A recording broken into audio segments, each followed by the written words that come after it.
Okay.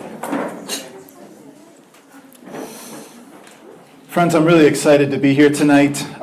Thanks to Tigist for the invitation to speak about what is postmodernism.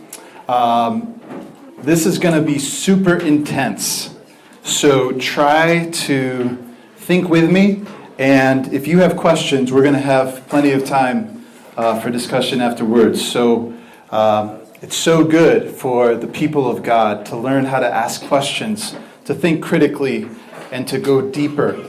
So I'm really happy to be here with you tonight to talk about this topic. So tonight I want to give you a kind of introduction to postmodernism. What is postmodernism and why does it matter? I'm going to come at this question from the perspective of philosophy. I've been trained in philosophy, but we could also look at postmodernism from the perspective of art or science or literature or other disciplines. So, postmodernism literally means after modernism. Post is a Latin word that means after. So, if postmodernity is the attempt to go after or beyond modernism, we need to start by asking, what was modernity? What was modernity? So from the perspective of postmodernism, modernity, Zemanowinat, had two major problems that postmodernism is criticizing. The first is an overconfidence in human reason and the power of the human mind. And the second criticism of modernity is an abuse of meta-narratives, or big stories that are used to talk about human progress.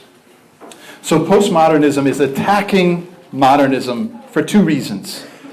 First, it thinks that modernism was too confident in the powers of the human mind and the human reason to understand reality. And second, it thought that modernity was telling many big stories about God, about nature, about what it means to be human, that were false. So let me give you a couple examples of this overconfidence in reason and a couple examples of this abuse of meta-narratives. Again, a meta-narrative is just a big story that tells who we are, where we come from, and how we should live. So have any of you heard of a French philosopher named René Descartes? He was really famous for saying this line, cogito ergo sum, which means I think, therefore I am. Many people think of Descartes as the founding father of modern philosophy. And for Descartes, he described human beings as thinking things.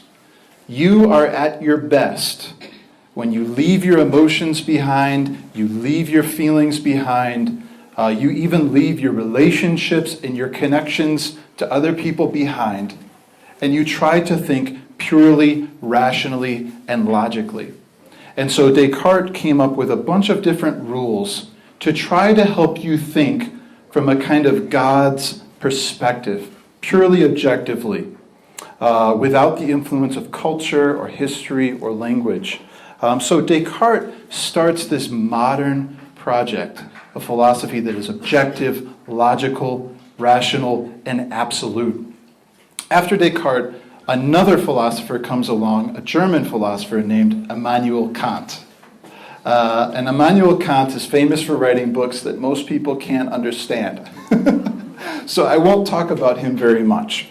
But again, Kant thought that the rational person defines reality with the categories of his or her mind, and that the goal of being human is to be purely autonomous. You're not influenced by history, you're not influenced by culture, you're not influenced by your language, you're purely influenced by reason and what it means to live a logical, rational life.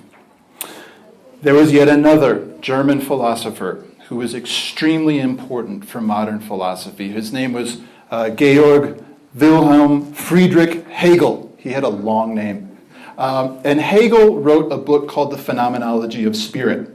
And in that book, Hegel argued that if you look at history, We are becoming more and more rational, more and more civilized, more and more progressive. So he saw history as a movement from kind of low, primitive, backward humanity to a pure, absolute, rational humanity. All three of these philosophers have this in common. They think the goal of human life is to become more rational, to leave behind culture, and simply think for yourself within the rules of philosophy. Let me give you three examples of these meta-narratives that I was telling you about, these big stories that postmodernism thinks are really, really dangerous. So the first is the story of America. America told this story that the settlers of America were going to a new world, and they were going to establish a promised land just like Israel. And they would become a city on a hill of righteousness and justice and freedom and wealth. But of course, what happened in the United States is that European settlers killed thousands and thousands of Native American people who were already living on the land, and much of the wealth of the United States was built by slave labor, which most of it came from Africa, where people were kidnapped, stolen from their families, sold, and then bought by these European settlers who got rich off the labor of others. So do you see how there's a disconnect here? City on a hill, promised land, New Jerusalem. But the story underneath is a story of killing, it's a story of slavery, it's a story of white supremacy and domination. Or look at the story of colonization. So we're in Africa, right? So this story touches close to home, even though Ethiopia was not colonized. The Europeans said, look, we're going to take our philosophy, we're going to take our technology, we're going to take our culture to Africa, and we're going to help the African children become rational, powerful, wealthy people like us. So this sounds like a positive story, right? A story of helping, a story of growth, a story of progress. But of course, we all know what really happened. Colonization was a brutal, devastating, violent project of Europeans stealing the wealth of Africans and enriching themselves, while killing and enslaving millions of people. So do you see how there's these competing stories? The Europeans are going to come to Africa and bring enlightenment. But what really happened? What was the true story? It was a dark and bitter story. Or we could look at the story of the Holocaust. Did Adolf Hitler ever say, I want to do terrible, evil, demonic things? No. He said, I'm going to make Germany great again. Right? We're going to be rich and powerful and successful. We'll increase our technology. We'll increase our business. We will increase our culture. And we will show the world what it means to be truly human. The pure Aryan race. But what really happened in the Holocaust? I hope you know, friends. The Germans started imprisoning Jews and black people and gay people and sending them to labor camps and working them like slaves. And eventually they put them in incinerators and burned them to death. And 6 million people, at least 6 million people, were murdered in the name of civilization and greatness and progress. So what is postmodernism? Postmodernism has two sides or two faces. I think one is good and I think the other is bad. I think postmodernism is an important road, but I think it's a dangerous destination. So let me try to unpack that real quick. First, what is postmodernism? It's the critique of these big stories. It's the critique of these big stories. So the French philosopher Jean-Francois Lyotard defined postmodernism as incredulity to meta-narratives. Incredulity is just a fancy word that means suspicion, a lack of trust in the big stories that people are telling about the world. So postmodernism is a critique of modernity's overconfidence in reason and the big stories that it told about itself of making progress and making humanity better. Postmodernism says we're not actually as rational as we think. We're much more emotional and driven by culture and desire than we are by our minds. And postmodernism argues that our stories of progress are often filled with violence and murder and destruction. So postmodernism makes sense after America, after colonialism, after the German Holocaust. We got these huge stories of freedom and justice and progress, and what happened was a lot of killing. So postmodernism says, look in the mirror, look at yourself, and see who you really are. And look at history honestly. Don't just tell these happy stories, these romantic stories, but look at the blood and the sweat and the tears and see what's really going on. Postmodernism argues, when we're honest, we're actually driven by pride and power, much more than we are by reason and progress. So let me give you just a really quick introduction to some postmodern thinkers and how they worked. And then I want to hear your questions. These thinkers are all arguing that human life is more complicated. It's more driven by desire and emotion than we think. So the first is Karl Marx. Have you all heard of Karl Marx? Karl Marx wrote the Communist Manifesto. He argued that Hegel was wrong. Remember, Hegel is that guy who said history is driven by reason and it's getting more and more advanced and progressive and rational and civilized. Karl Marx said, no, that's not true. Actually, history is driven by the conflict between people to have wealth and power. It's class conflict. It's the struggle for capital. Of course, that philosophy really influenced the Derg from 1974 to 1991. So Karl Marx is this thinker that says, no. History isn't this peaceful movement towards more and more civilization. History is a movement of struggle between the landowners and the peasants.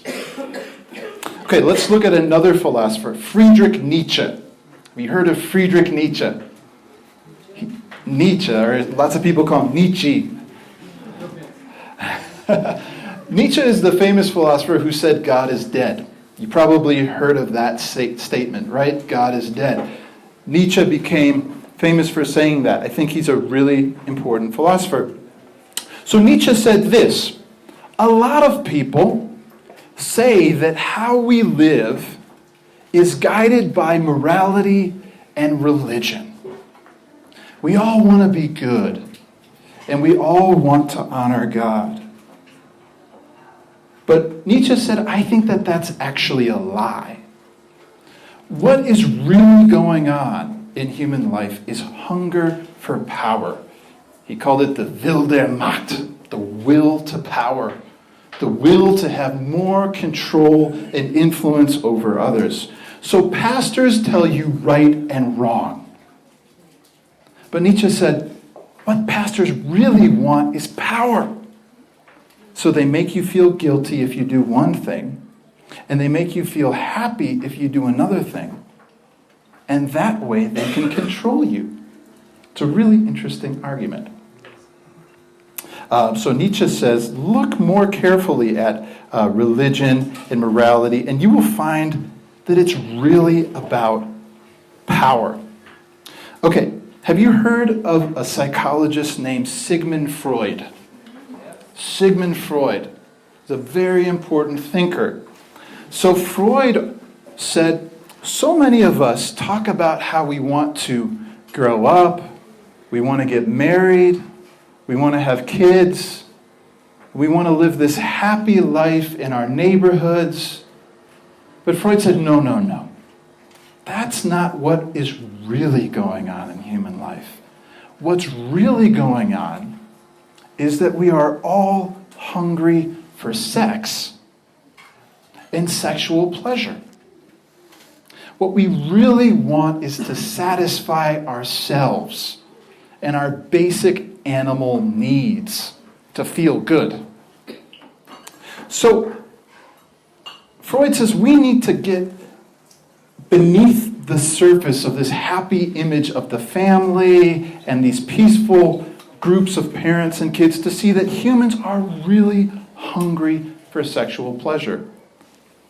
Let me give you just one more example. I'm going to skip a few. I was going to tell you about a French philosopher named Levinas, but I'll skip that. And I was going to tell you about a French philosopher named Derrida, but I'll skip that too. The last one that I want to mention is a guy named Michel Foucault. Michel Foucault was another French philosopher who wrote really influential books called like Discipline and Punish and The History of Sexuality. And like the philosophers that came before Foucault, he argued that so much of what we see as natural, unchanging, absolute, is really made up by humans. So he focused on sexuality, reason, and social institutions like mental health clinics and prisons and government. And Foucault argued that you might think that it's normal for sex to be between one woman and one man, and for them to make a family together and stay together until they die. But Foucault argued that way of seeing the family actually has a deep history, and it wasn't always that way. So the things that we take for granted as natural, normal, God's will, Foucault says, wait a second, there's a deep history going on here. Now, each of these thinkers rejected the idea that humans are fully rational or that the stories we tell about ourselves are true. They argued that a lot of times we're really driven by our desires, and a lot of the stories we tell about ourselves are lies.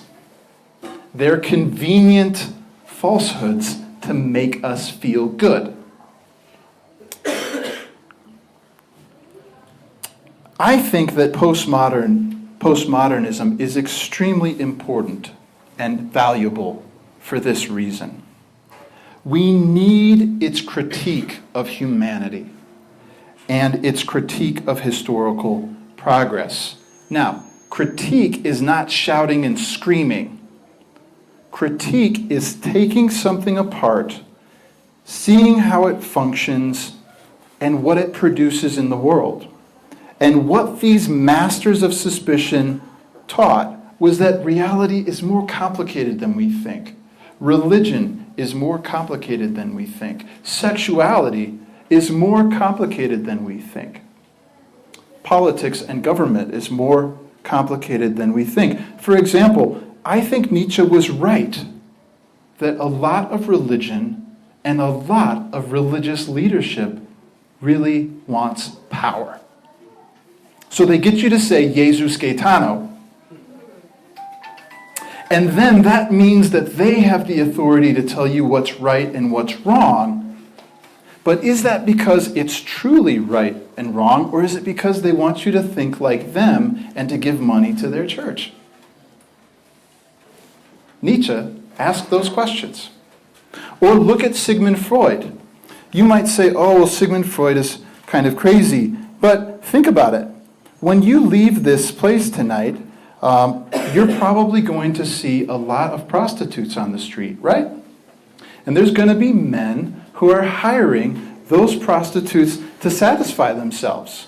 And I bet a lot of those men have a wife at home, and they have kids, and they go to church, and they show themselves as these God-fearing, holy men.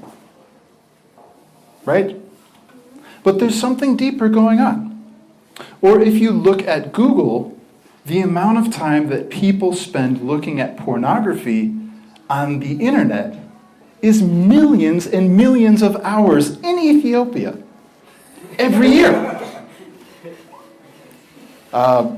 So I think Freud had a deep insight that we like to present ourselves as holy, controlled, family people, but deep inside we have these desires that are going here and there and often dominate our lives. Now, I've said that I think that postmodernism is a really important step for our growth. It teaches us to think critically and ask hard questions. Let me just say one thing that I think is dangerous about postmodernism, and then I'm going to wrap up.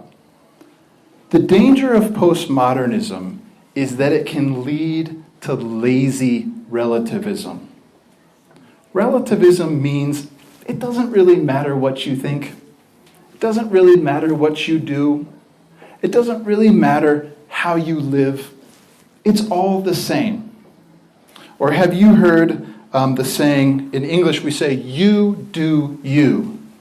That's kind of the new philosophy. You do you. Do whatever feels good.